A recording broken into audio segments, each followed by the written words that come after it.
Let us know the Bible. Letters of St. Paul with Father Claudio Dolio.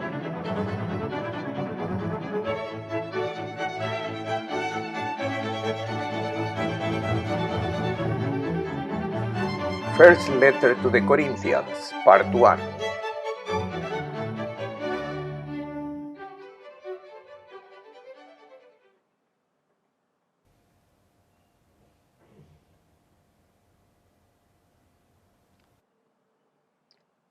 After considering the Romans letter, a masterpiece of the Pauline Gospel, today we consider the first letter of St. Paul to the Corinthians. It is before the letter to the Romans, about a year earlier. It is a beautiful and varied letter, decidedly colloquial and familiar. It is not a systematic work. Paul did not write to the Corinthians to address the treatment of a theological argument, but to respond to concrete situations in which the Christian community living in Corinth found itself. Paul himself has founded that community in the year 50 and had lived there in Corinth, in the Isthmus city, for a year and a half. The community was large and lively. Corinth was a very dynamic but troubled city, without culture, without tradition, because it had been recently destroyed and rebuilt, and therefore the population was coming from all the regions of the Mediterranean, and above all it was an italic population formed by slaves or former legionaries of Caesar. Therefore a mixed and varied population, mainly made up of poor people, primarily slaves engaged in the great work of the port of Corinth. But amid these people, the proclamation of the gospel was successful, and a determined community was created, lively and enthusiastic community. But precisely there was this enthusiasm, some problems arose. A few years after Paul had left Corinth, the community was in difficulties precisely because of the divisions created within the Christian group. So Paul, while he was in Ephesus in the year 56, wrote the Corinthian community this letter. It is not the first letter in the sense that in this same letter, the apostle says he had already written, but this earlier epistle has not been preserved. The technicians call it proto-canonical letter, that is, it precedes the canonical one. We take into consideration this letter, which has been preserved, and is an anthology of problems that the apostle faces. It is clearly divided into two parts. The first 6 chapters correspond to Paul's reaction to receiving some news about the life of the Christian community of Corinth. In contrast, from chapter 7 to the end of chapter 16, the second part is a series of responses that the apostle offers to the questions expressed by the community of Corinth itself, and that was posed to him. We begin thus our commentary with the first part. In the beginning, as usual, Paul greets. He says his name and that of the addressees.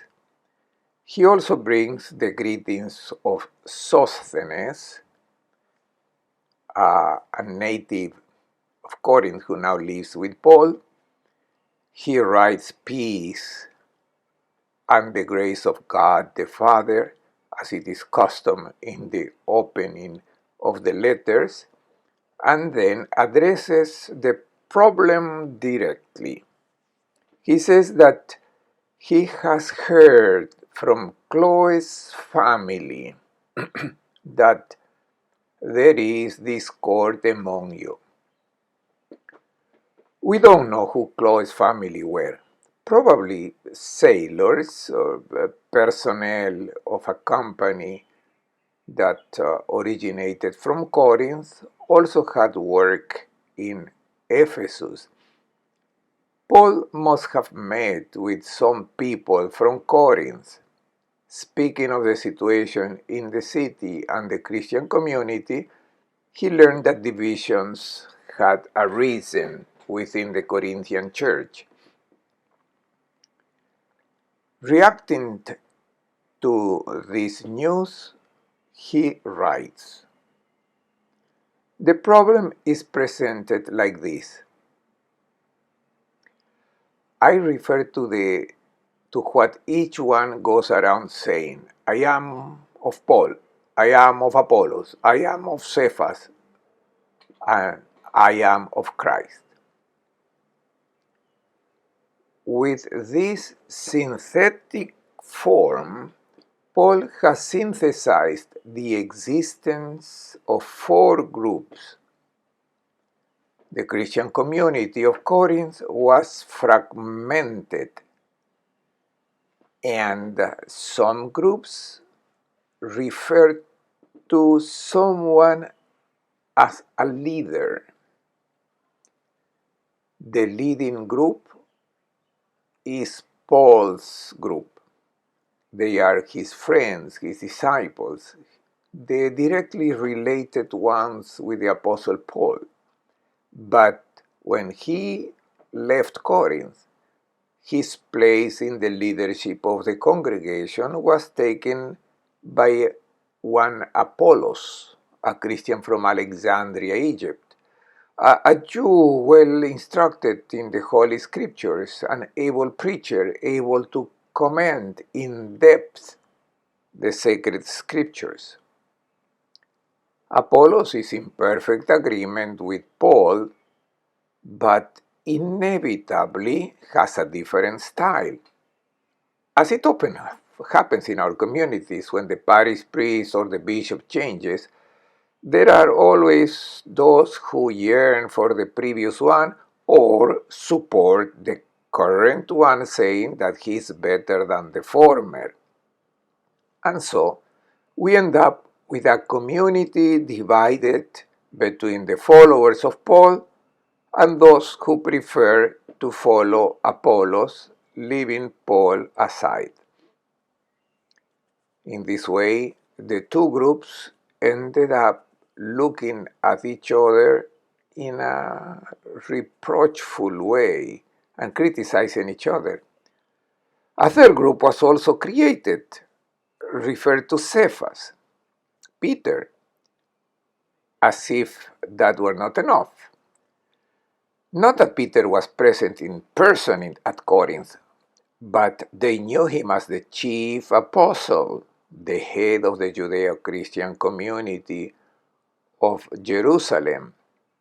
Hence, it is probable that conservatives of the Judeo-Christian tradition mention Peter in controversy with Paul, who, on the other hand, is decisively open-minded.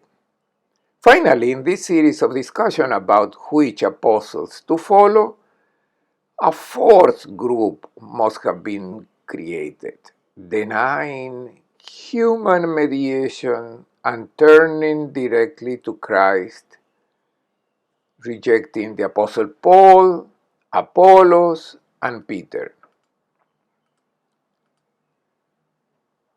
This small summary allows us to see how the community's discussions and contrasts were alive. But the main problem that Paul now emphasizes in the first 4 chapters of this letter is the problem of wisdom, knowledge. It is a problem of reminiscence to the questions of Gnosticism. In Greek, the word gnosis means knowledge and is the term that characterizes many movements of thoughts in the ancient world. Christian Gnosticism looks at Christianity as knowledge, the conquest of reason,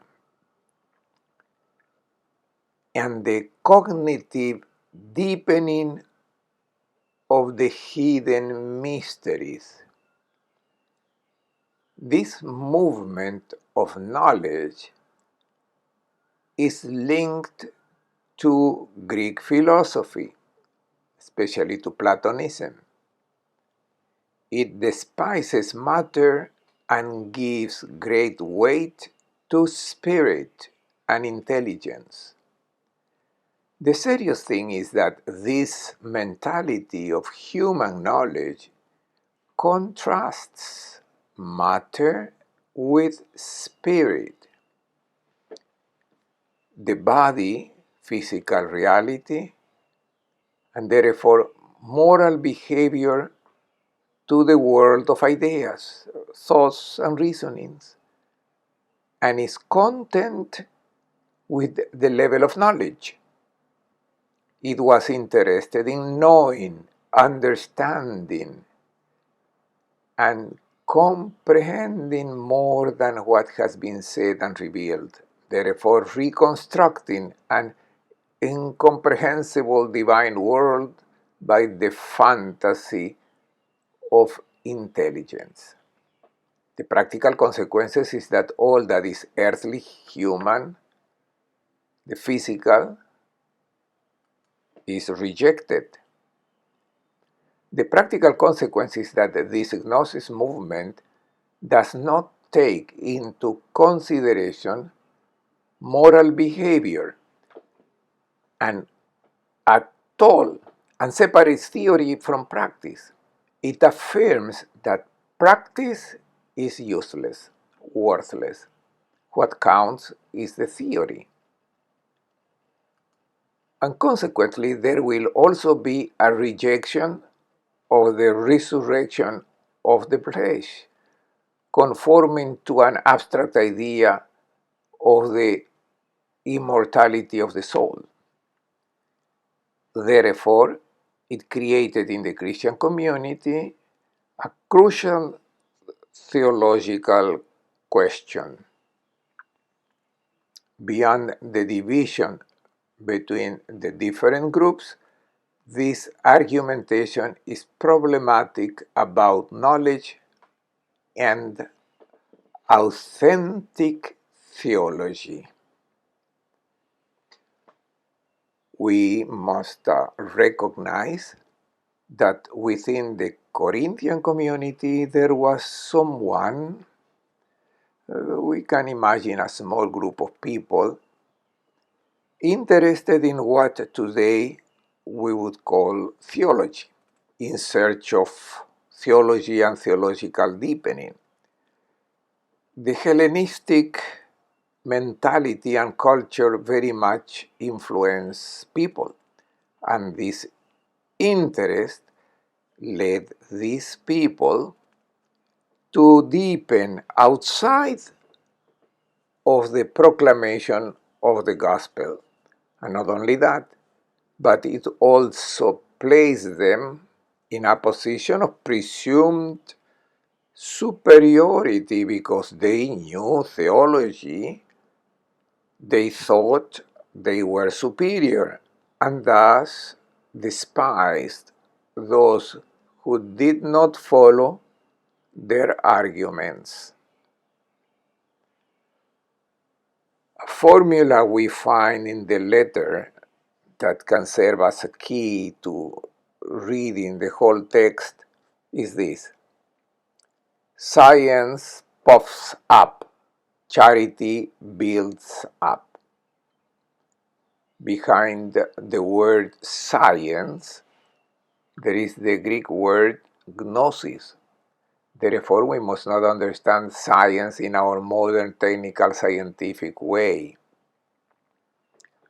Still, it is the abstract knowledge, the philosophical elucubration that puffs up, that is, that makes proud, whereas it is the agape, charity, that builds up, that builds a community. In the face of the exaltation of gnosis, Paul exalts agape.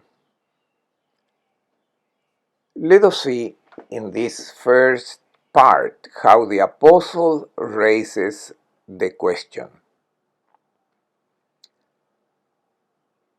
The message of the cross is foolishness to those who are perishing, but to us who are being saved, it is the power of God.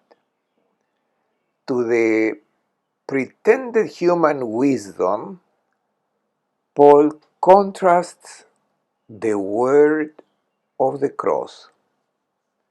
In Greek it says logos, so we could translate it as the logic of the cross. Seems stupid to the human mentality, whereas it is the power of God.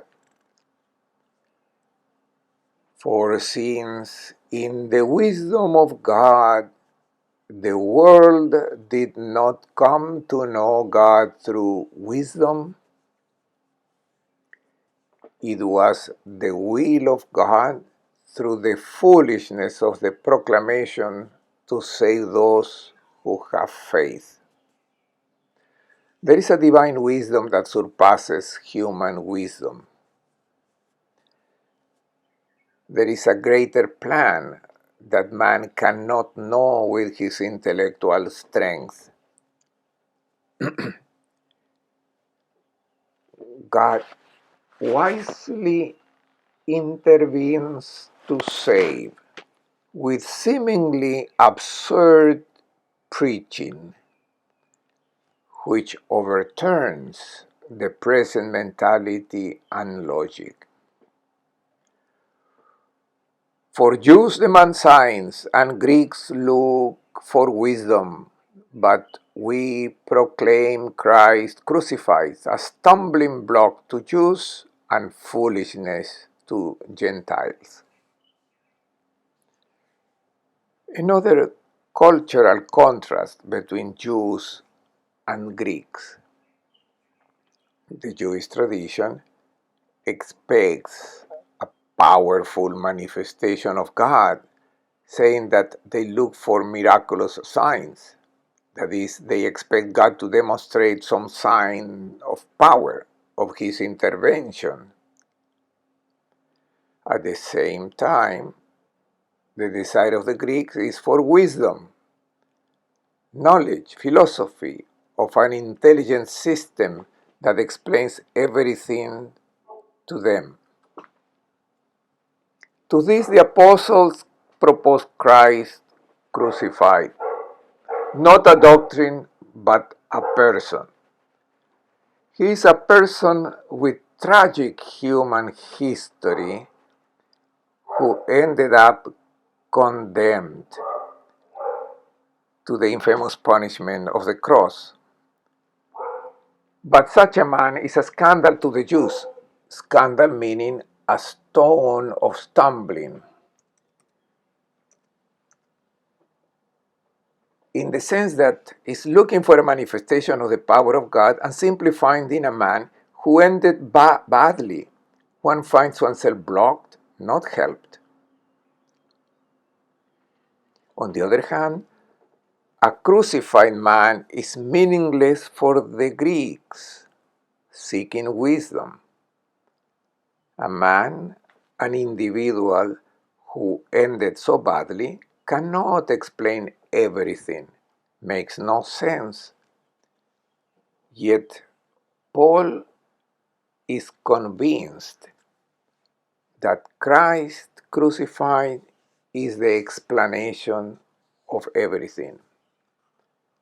But to those who are called, Jews and Greeks alike, Christ, the power of God and the wisdom of God. To the Jews it seems weak, but no, it is the power of God. To the Greeks it seems stupid, but no, it is the wisdom of God.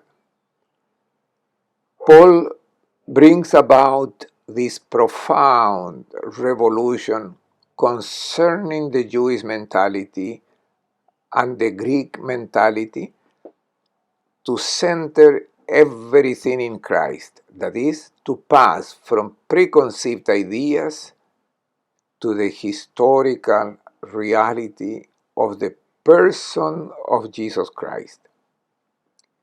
It is his history that determines everything, and therefore it is necessary to overcome the cultural preconditions, both Jews as well as Greeks, to welcome this novelty. It is the logic of the cross. It is the weakness of God that is much stronger than man. It is the foolishness of God which is much wiser than man. Paul says to the addressees, "Consider your own calling, brothers. Not many of you were wise by human standards. Not many were powerful, not many were of noble birth." The Christian community of Corinth was made up mostly of simple people. Rather, God chose the foolish of the world to save the wise, and God chose the weak of the world to shame the strong, and God chose the lowly and despised of the world, those who were count for nothing, to reduce to nothing those who are something. This is the logic of the cross. And Paul undertakes to preach this gospel of the wisdom of God, precisely challenging the presumption of those who think they know, stressing the importance of availability to the work of God. Paul relates his own experience of evangelism to people who knew it well. "I planted. Apollos, who came after me, watered." But it is not important who plants and who waters it. It is important God who makes it grow. The apostle emphasizes the centrality of Jesus Christ, thus recognizing the importance and foundation of apostleship and ministry that always remains in Christ alone. His history determines the logic of wisdom. Christ is wisdom. His historical experience cannot be ignored in reconstructing the plan of salvation. It is a philosophical scheme that explains the world. After this first great part, which occupies 4 chapters, Paul addresses in a much shorter form 3 other practical questions in which he has heard, perhaps, from the people of Chloe. Chapter 5 speaks of a severe immorality case. A person in Corinth lives incestuously with his father's wife, who is his stepmother. It is a situation of immorality also for the Greek world. This person evidently has some authority in the Christian community.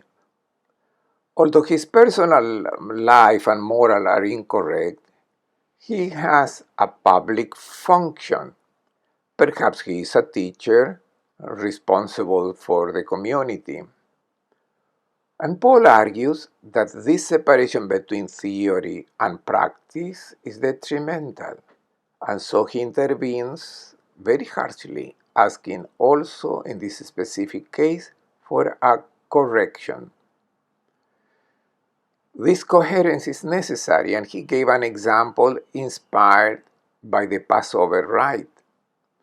Leaven is eliminated before celebrating the Passover because leaven is the principle of ferment. It is a negative principle. How do you eliminate the yeast to have an unleavened dough? Thus, it is necessary to eliminate the leavening of evil. This passage suggests that the letter was written in the imminence of the Passover feast. In fact, the apostle says, "For our Paschal Lamb, Christ, has been sacrificed. Therefore, let us celebrate the feast not with the old yeast, the yeast of malice and wickedness, but with the unleavened bread of sincerity and truth." A person and a community personal and transformation are necessary. Coherence is needed. Therefore, let us celebrate the feast with the unleavened bread of sincerity and truth. The other two cases are oriented in the same direction. There have been Christians who have sued other Christians in a pagan court. It is a shameful situation. Paul says, rather they should suffer unrighteousness. You inflict injustice and cheat, and these two brothers.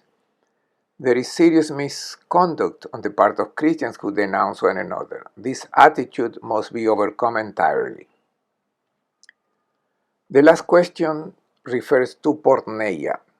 I will not translate the term because I do not know a word that can solve this vast concept. We recognize it because it goes to the root of modern words like pornography. It is a disordered sex life with a vast field of meaning. Corinth was a dissolute city, so the people who lived there had rather licentious habits. Converted to Christianity, many people kept this lustful attitude, and Paul must reiterate the sacredness of the body. Perhaps the Gnostics' idea that the body does not matter could justify any attitude. They hold that it is enough to have the theory, know the gospel, believe with the head, and then what the body does is indifferent. And Paul upholds the necessity of coherence and eliminating all that is evil. For you have been purchased at a price. Christ has redeemed you with his blood. Therefore, glorify God in your body. Concretely, theory and practice are one reality in the Christian life. This is the wisdom of Jesus Christ. This is what Paul teaches in the first letter to the Corinthians.